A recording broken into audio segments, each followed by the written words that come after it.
This is a paper nautilus. It's a type of argonaut. Basically, an octopus that can build its own shell. The ones that we get down here are Argonauta nodosa, but there's about 7 species worldwide. They spend most of their lives out on the open ocean, in the deeper water riding on the currents, but occasionally will wash up on our shoreline or in the bay. This one was brought to our attention by a mutual friend of ours, Myra Kelly. She found it on Frankston Beach, so I collected it and we decided to keep it until 5 o'clock that night when the tide was going out, and then release it outside the wall at Bleagarry Pier to give it its best chance of making it back outside the heads. Unfortunately, about halfway out, it started to panic. She went very pale, she was breathing heavily, and she was trying to expel the eggs out the side of the shell. You see me tucking them in there so they didn't get disconnected any further. I then gently removed the plastic bag that she was holding onto, and we waited here for about 5 minutes until she caught her breath and regained some of her colour. The reason we know it's a female is because the males are much smaller and they don't make a shell. Now for the weird part.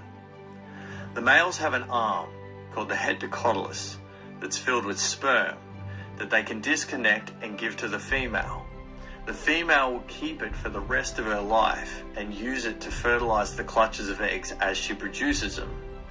When the eggs are fresh, they're pale like the ones in this argonaut, but as they mature they'll go darker and redder. Some of them have multiple clutches of eggs and multiple heptacotyluses inside the shell.